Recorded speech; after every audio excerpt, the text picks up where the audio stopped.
Hi hello இன்றைக்கி நம்ம வீடியோவில் பிந்தி பிரியாணி எப்படி செய்கிறதுன்னு தான் பார்க்கலாங்க.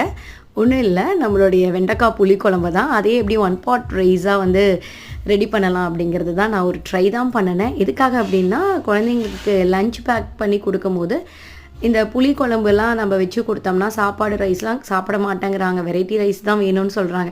சரி, ஏன் இதே புளிக்குழம்பை நம்ம ஒன் பாட் ரைஸாக ரெடி பண்ணக்கூடாதுன்னு நான் ஒரு நாள் வீட்டிலையே ட்ரை பண்ணி பார்த்தேன். ஏன்னா அப்போ தான் குழந்தைங்க சாப்பிட்றாங்களா அப்படின்னு செக் பண்ணிக்கலான்ட்டு.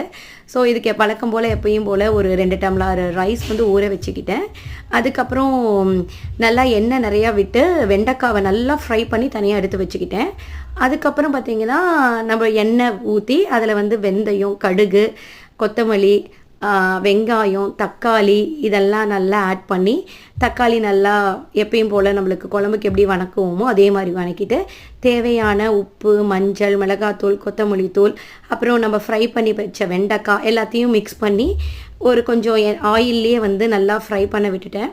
அதுக்கப்புறம் பார்த்திங்கன்னா ஊற வச்ச ரைஸை போட்டுட்டு 2 டம்ளர் இருக்குது பார்த்திங்கன்னா, நான் 2.5 டம்ளர் தண்ணி ஊற்றினேன்.